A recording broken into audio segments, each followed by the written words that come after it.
తాకట్లో ఉన్న మీ బంగారాన్ని విడిపించి ఆ రోజు ఆన్లైన్ రేటుకి కొంటాం. Sharma gold company. నమస్తే రమగారు. నమస్తే జయ. చనిపోయిన వారి బట్టలు ఉపయోగించకూడదు అనేది ఒక వీడియో ఈ మధ్య బాగా చూస్తున్నామండి. మనది కాదు, తెలుగుది కాదు, హిందీలో వీడియో. అది బాగా స్ప్రెడ్ అయ్యి ప్రతి ఒక్కరూ కూడా ఈ క్వశ్చన్ రేస్ చేస్తా ఉన్నారు. ముఖ్యంగా మిమ్మల్ని అడగమని కూడా చెప్పారు నాకు. ఒకసారి రమ్మగారితో మాట్లాడండి. మన ఇంట్లో ఎవరైనా చనిపోతే వారి బట్టలు ఇంట్లో వాళ్ళు కానీ ఎవరికైనా ఇవ్వటం కానీ, ముఖ్యంగా ఇంట్లో వారే అనుకోండి, వాడకూడదా? ఏం చేస్తారమ్మా వాళ్ళ వస్తువులన్నీ? నాకు తెలియక అడుగుతా అసలు, అవుట్ ఆఫ్ క్యూరియాసిటీ.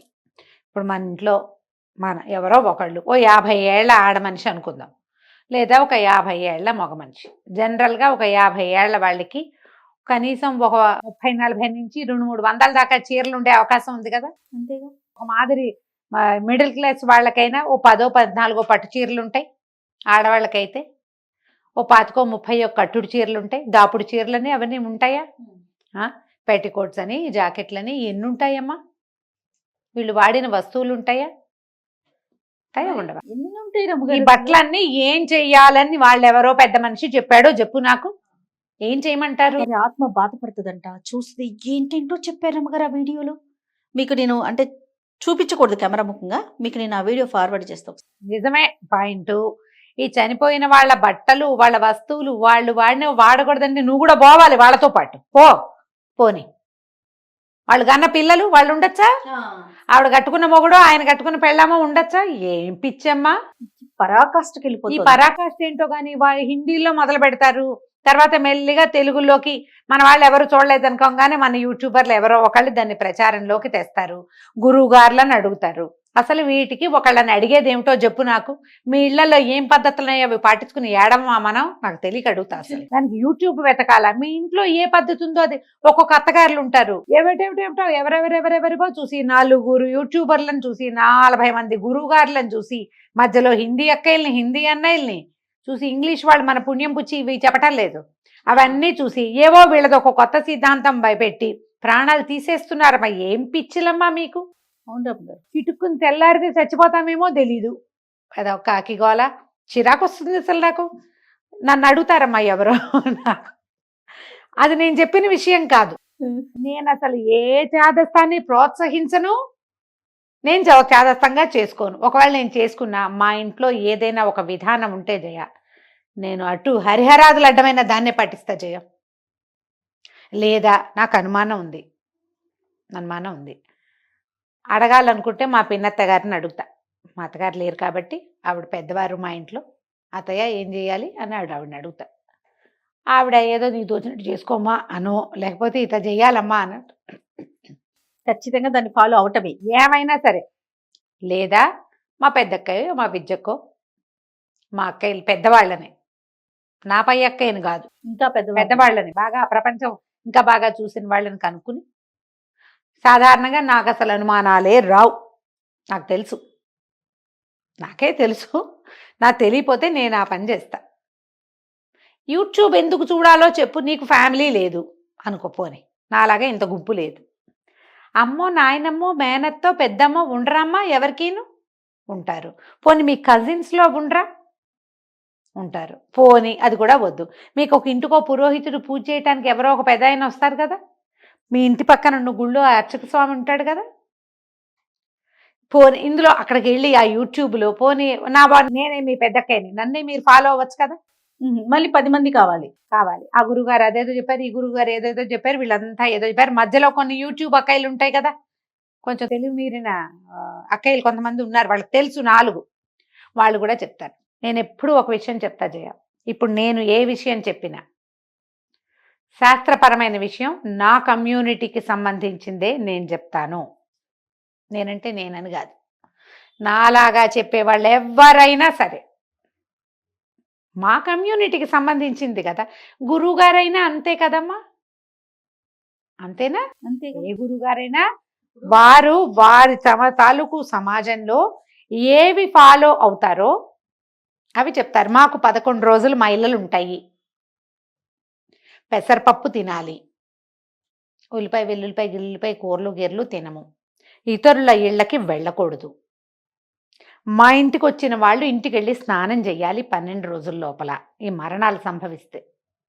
అరటికాయ పెసరపప్పు అలాంటివి వండుకుంటాము. కర్మలు మొదలు పెడతాం 7వ రోజున లేదా 9వ రోజున. ఒక్కొక్కళ్ళు నిత్య కర్మ చేసేవాళ్ళు మొదటి రోజు నుంచి కర్మలు చేసేవాళ్ళు కూడా ఉంటారు. 12 రోజులు అయితే కానీ మేము ఎందుకు పనికిరాము.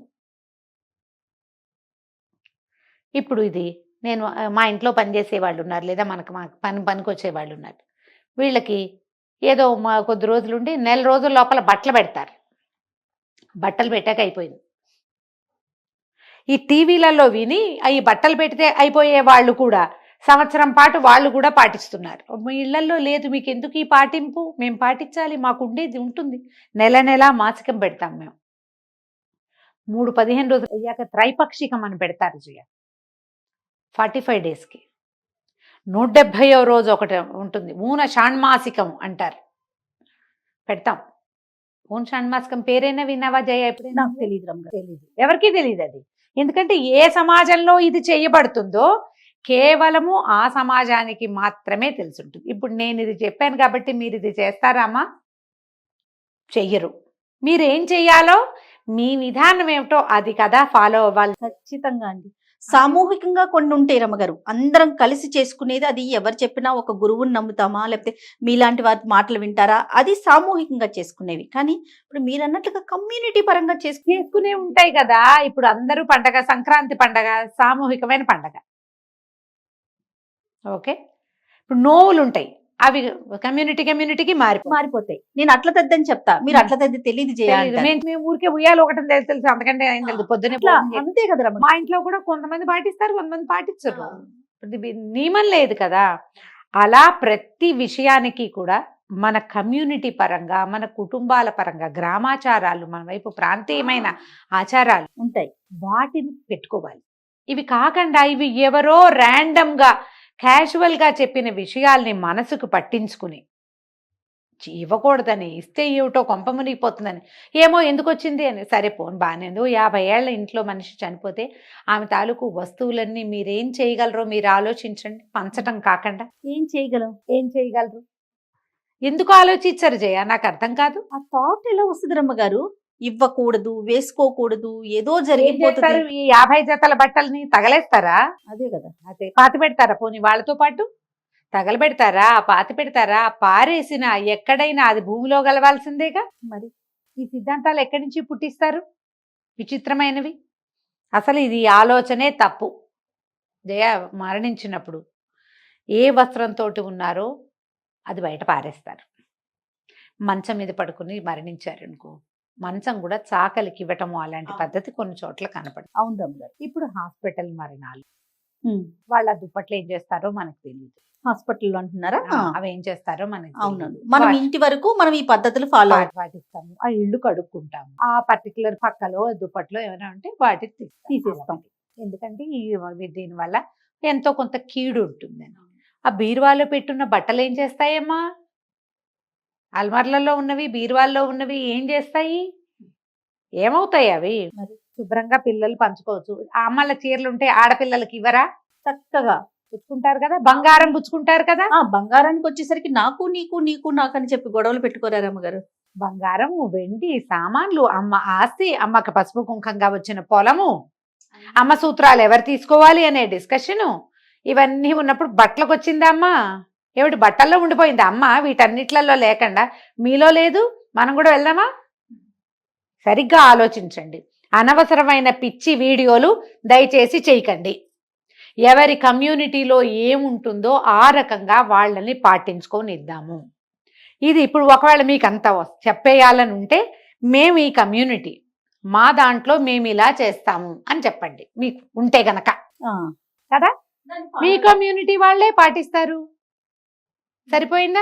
ఇందులో జయ ఈ మరణించిన వ్యవహారమే కాదు, పెళ్లిలో ఏం చెయ్యాలి, పెళ్లి తర్వాత ఏం చెయ్యాలి, మట్లు ఏం చెయ్యాలి, నల్ల పూసల్లో ఎన్ని పూసలు గుచ్చుకోవాలి, ఎప్పుడు ఏ రోజు గుచ్చుకోవాలి, 16 రోజుల పండగకి ఏం చెయ్యాలి, మగవాళ్ళు పక్కన 16 రోజుల పండగలకి సూత్రాలు గుచ్చేటప్పుడు మగపిల్లలు పక్కనే ఉండటం నాకైతే తెలియదయ్యా. మా ఇంట్లో ఎన్ని పెళ్లిళ్ళు అయినా కానీ మా పెళ్లిళ్ళలో మగవాళ్ళతో ఇదే లేదు, పెళ్ళే వ్యవహారం.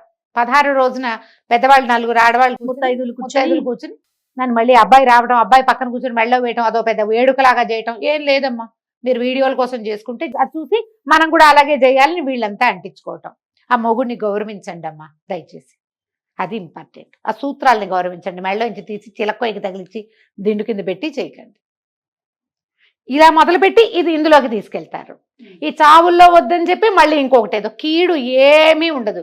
కీడు బాడీ ఉన్నప్పుడు అప్పుడు, ఎందుకంటే దాని నుంచి రకరకాలు రిలీజ్ అయిపోతాయి కదా, అందుకు ఇల్లు కడుక్కోవటము అవన్నీ చేస్తాం. ఈ పిచ్చి ఆలోచనల్ని పెంపొందించుకోవద్దు, స్ప్రెడ్ చేయొద్దు. ఒకవేళ నాన్నగారో తాతగారో కాలం చేస్తే వాళ్ళ వస్త్రాలు వాళ్ళ పేరుతోటి కొంత దానం చేసుకుని కొంత ఇంట్లో పిల్లలు కట్టుకోవచ్చు. నాన్న షర్టు అబ్బాయి వేసుకున్నాడు అనుకో, చూస్తే తల్లి కడుపులో నా తండ్రి గుర్తొస్తాడు, అక్క చెల్లెళ్ళందరికీ నాన్న గుర్తొస్తారు. అది మంచే గాని చెడు కాదుగా. మరి మీ దుఃఖం రివైజ్ అవుతుంది అనుకుంటే ఎవరికైనా ఇవ్వండి, లేకపోతే పిల్లలు శుభ్రంగా వేసుకోవచ్చు, ఏం కాదు. దాని మీద అసలు భయపడద్దు, ఆలోచించద్దు. బీరువా లోపల నుంచి బట్టలు తీసి వేసుకోవటానికి ఏ తప్పు లేదు. శరీరం మీద ఉన్నవి వాడరు, అంతే. అంతే తప్ప దీన్ని ఈ ఒక్క చోట మొదలుపెట్టి ఎక్కడికో తీసుకెళ్ళి అసలు పిల్లల బట్టలు కూడా ఎవరికి ఇవ్వకూడదని, మనకు వచ్చే మంచంతా వాళ్ళకి వెళ్ళిపోతుందని ఇలాంటి ప్రచారాలు కూడా వచ్చినాయి. ఏం చేస్తారమ్మా ఈ బట్టలన్నీ? నాకు అర్థం కాదు. అవును రమ్మగారు, మర్చిపోయాను, ఇదొక విషయం. ఆ పిచ్చి ఆలోచనలు, ఇంత పిచ్చలోకి దిక్కండమ్మా, ఏం పర్వాలేదు, ఏం భయం లేదు. మీకు ఈ జాతా శౌచం వృతా శౌచాల మీద కనుక డౌట్ ఉంటే యూట్యూబ్ చూడొద్దు, నాతో సహా మీ ఓన్ కమ్యూనిటీ ఓన్ ఫ్యామిలీస్లో పాటించేది అది ఎలాంటి విధానమైనా సరే అదే ఫాలో అవ్వండి. ఎలాంటి సిచ్యువేషన్ చూడండి రమ్మగారు, కమ్యూనిటీ అనే పదాన్ని పదే పదే చెప్పాల్సి పదే పదే వస్తోంది. చెప్పాల్సి వస్తుంది. చూడండి, ఇప్పుడు ఒక మీడియాలో వర్క్ చేస్తూ నన్ను అడుగుతారు మీరేం చేస్తారమ్మా, మేము ఏదో చేస్తాం తల్లి, మా రకం మీకెందుకు, మా రకంగా మేము వెళ్తాము, మీ రకంగా మీరు వెళ్ళండి, మీకు ఏది ఉందో అది వెళ్ళండి, మా దాన్ని మీరు చేయాల్సిన పని ఏముంది, మాకు ఒక రకం వెళ్తుంది, మా పద్ధతి ఎవరి పద్ధతులు వారివి కదా. కదా, మీ పద్ధతిలో మీరుండండి, కాంప్లికేషన్స్ ఉండవు. చూడు జయ, ఇప్పుడు పాటించకూడదని కాదమ్మా, ఇందులో నువ్వు స్వధర్మే నిధనం శ్రేయ అని చెప్పాడు భగవంతుడు. నీ సొంత ధర్మాన్ని పాటించు, నీకు భయం ఉండదు. ఇతరుల పద్ధతులు నువ్వు పాటించాలని చూస్తే నీకు అడుగడుగునా టెన్షనేనమ్మా. అంతేగా, ఈ అడుగడుగునా టెన్షన్ అయ్యి అది మీరు ప్రెషర్ తీసుకుని దాంతో అనవసరమైన కాంప్లికేషన్స్, మానసిక సమస్యలకి గురయ్యి భయాలకి ఆందోళనలకి లోనైపోయి ఈ మడని మైలని అంటని సొంటని ఇది ఇతరుల పద్ధతుల్ని కాపీ చేసి అలా చెయ్యాల్సిందేనని అన్ని చోట్ల జయ.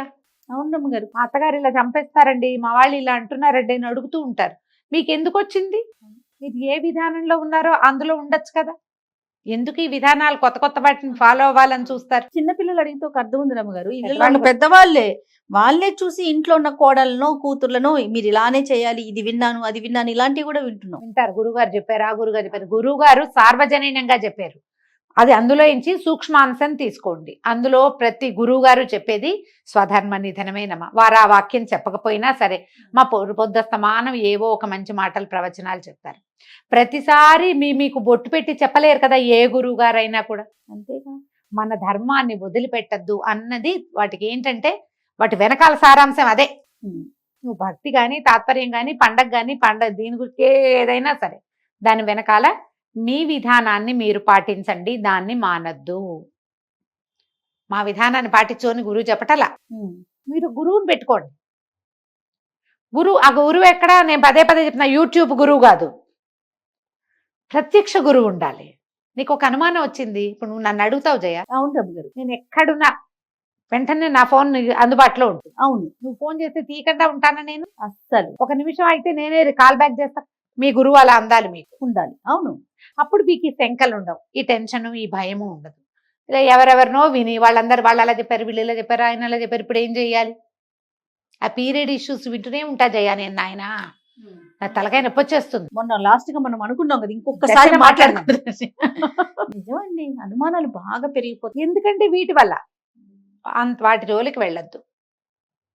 మీ విధానాన్ని తెలుసుకోండి, ముందు మిమ్మల్ని మీరు తెలుసుకోండి. ఫస్ట్ మనకేం విధానం ఉంది, అసలు మన పద్ధతి ఏంటి, మన ఫ్యామిలీ ఏంటి, మన రకం ఏంటి మీకు తెలుసుంటే, అందులో ఏవో క్రూడ్గా ఉన్నాయి కొన్ని మీకు నచ్చలేదు, మీలో మీరు నలుగురు మాట్లాడుకుని ఈ పద్ధతిని పక్కన పెడదాం, వీళ్ళు ఎవరో చెప్పారు అది బాగుంది ఇది పాటిద్దాం, అందరూ పాటించండి. ఆవిడ ఒకటి నువ్వు ఒకటి పాటించొద్దు, అందరు కలిసి పాటించుకోండి చక్కగా, బాగుంటుంది. అప్పుడు ఒక్క గురువుని పెట్టుకోండి అంతే. నమస్తే గారు. నమస్తే.